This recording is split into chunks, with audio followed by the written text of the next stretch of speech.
বিসমিল্লাহির রহমানির রহিম। আসসালামু আলাইকুম। শুভ সকাল। কেমন আছেন আমার প্রিয় বন্ধুরা?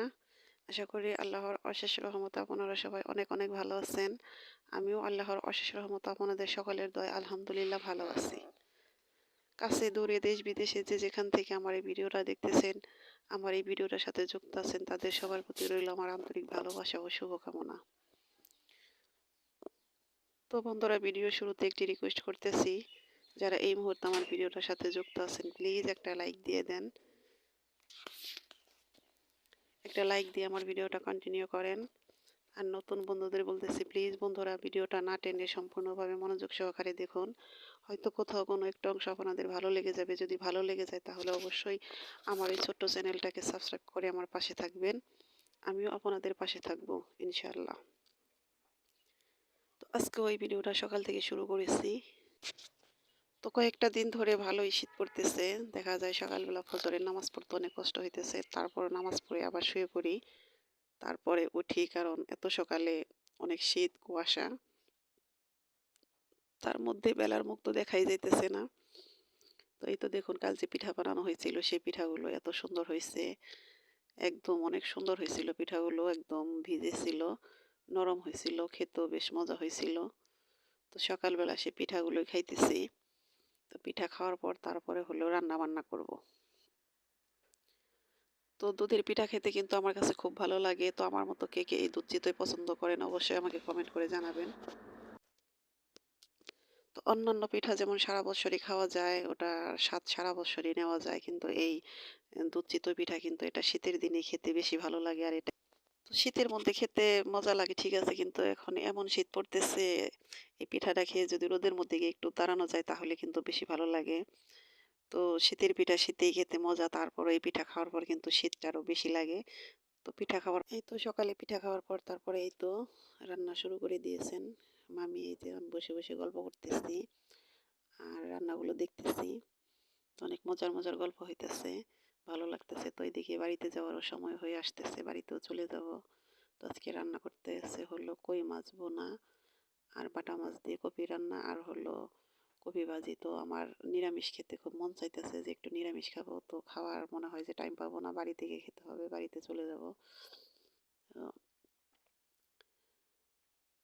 তো এই রান্নাগুলো কিন্তু খুব মজা হয়েছিল, খেতে বেশ ভালোই লাগছিল।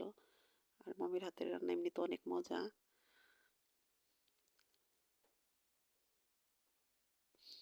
তো শীতকালে চুলার পাড়ে বসে থাকতে কিন্তু ভালো লাগে। তো আমি ওইভাবে আগুনের তাপ শরীরে নেই না, কিন্তু এবার নিতেছি। চুলার পাড়ে বসি না, তেমন একটা ভালো লাগে না, কিন্তু এখন দেখা যায় এমন শীত পড়তেছে, মানে তাপ না নিলে হইতেছে না। তো শীতের মধ্যে এমন আবহাওয়া মোটেও ভালো লাগে না, খুব খারাপ লাগে। যতই শীত থাক না কেন, যদি কিনা রোদ থাকে তাহলে কিন্তু অনেক ভালো লাগে। তো আমার প্রিয় বন্ধুরা, আপনাদের কার কোথায়, কোন জেলায় বাড়ি তা তো জানি না, অতটা জানা হয় না, কিন্তু কাদের ওখানে কিরকম শীত পড়তেছে অবশ্যই আমাকে কমেন্ট করে জানাবেন। এখানে তো অনেক শীত। তো এই তো দেখুন কথা বলতেছি আর এদিকে রান্না বান্না হইতেছে। মাছ ভুনা শেষ প্রায়, এই তো এখন মাছগুলো দিয়ে দিব।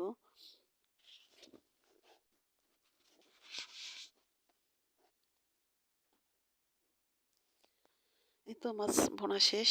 এর মধ্যে একটু টমেটো দিলে একটু ভালো লাগতো, কিন্তু টমেটো নেই। তো এখন রান্না হইতেছে এই তো বাটা মাছ দিয়ে কপি, ফুলকপি। ফুলকপি কিন্তু খুব মজা, ইদানিং খুব ভালো লাগতেছে কয়েকদিন ধরে। নতুন নতুন যখন কপি উঠেছে তখন কিন্তু এত মজা লাগে না, কিন্তু এখন মজা লাগে। তো মনে হয় যে শীত বেশি, সে কারণে কপি অনেক ভালো লাগতেছে, কিন্তু শীতটা যখন যাবে যাবে তখন কিন্তু এই কপির স্বাদটা কমে যাবে, তখন কপি এত স্বাদ লাগবে না, এটাই মনে হলো। তো বেশি করে সবজি দিয়ে তরকারি রান্না করলে দেখা যায় সবজিটাই আমি বেশি খাইতেছি ইদানিং, সবজি খুব ভালো লাগে। তো এই সিজনে, এই শীতের সিজনে যেরকম সবজি পাওয়া যায় সব রকমের, আর সবজির দাম যেমন কমে যায়, অন্যান্য সারা বছর কিন্তু প্রত্যেকটা সবজির অনেক দাম থাকে। শুধু আলুর দামটা মনে হয় যে কম থাকে। তো সে তুলনায় কিন্তু এখন বেশি বেশি করে সবজি খাওয়া উচিত, তাহলে দেখা যায় যে সারা বছরে যে ঘাটতি থাকে সেটা পূরণ হয়ে যাবে। তো আমি এই শীতে কিন্তু অনেক সবজি খাই, সবজি খিচুড়িটা খাবো। বাড়িতে গেলে দেখা যায় প্রায় দিনই সকালবেলা যে পরিমাণ চাউল দেবো তার ৩ ভাগ সবজি দিয়ে সবজি খিচুড়ি রান্না করব। তো প্রতি বছরই এরকম খাওয়া হয়।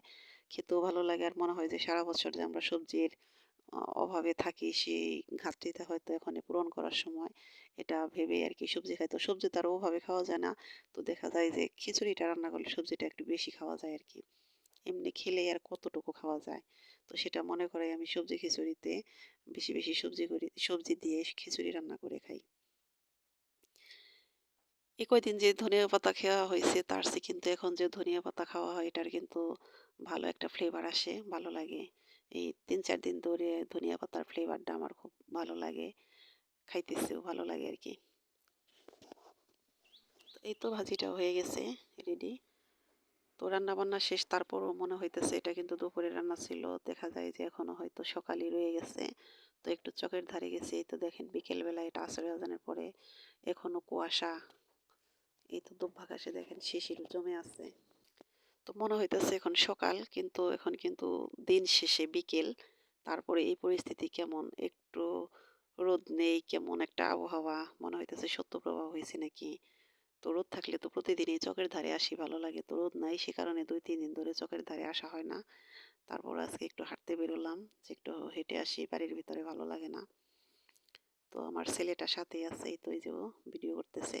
তো এখানে একটা শাক আছে সুন্দর সেই শাকের রেসিপিটা আমি আপনাদের সাথে শেয়ার করতে চেয়েছি কিন্তু খাওয়ার তো টাইমই পাইতেছি না কোনটা রেখে কোনটা খাবো। তো ওই শাকটার রেসিপি দেখি আমি দিতে পারি কিনা তা না হলে তুলে নিয়ে যাবো আরকি। শাকটা খেতে কিন্তু খুবই মজা। তো বন্ধুরা জানি না কে, কে এখনো আমার এই ভিডিওটার সাথেই আছেন, এই পর্যন্ত আমার সাথে চলে এসেছেন। তো আমার এই ভিডিওটা দেখতে, দেখতে যদি লাইকটা দিতে ভুলে যান, প্লিজ বন্ধুরা আরেকটা লাইক দিয়ে আমার ভিডিওটা কন্টিনিউ করেন। আপনাদের একটি লাইক কিন্তু আমার কাছে অনেক মূল্যবান। তো আপনাদের একটি লাইকে কিন্তু আমার এই ভিডিওটা আরো অনেকের কাছে পৌঁছে দিতে সহায়তা করবে। আর যে বন্ধুরা এই কাজটি করে দিয়েছেন তাদেরকে জানাই অসংখ্য, অসংখ্য ধন্যবাদ। আর নতুন বন্ধুদের বলতেছি প্লিজ বন্ধুরা ভিডিওটা যদি ভালো লেগে থাকে তাহলে বন্ধু হয়ে আমার পাশে থাকতে পারেন। এই তো দেখুন এই যে হইলো সেই শাক। এটাকে দুদুলিয়া শাক বলে। তো এই শাকটা কে, কে খেয়েছেন আর কে, কে চিনেন আমাকে কমেন্ট করে জানাতে পারেন। এই শাকটা আমি খেয়েছি আসলে অনেক মজা। তো বন্ধুরা রান্না-বান্না করতে, করতে, খেতে, খেতে, কথা বলতে, বলতে কিন্তু আমি ভিডিওর শেষ পর্যায়ে চলে এসেছি। তো আমার কথা ও কাজে হয়তো অনেক ভুল আছে। সে ভুলগুলো প্লিজ ক্ষমা সুন্দর দৃষ্টিতে দেখবেন।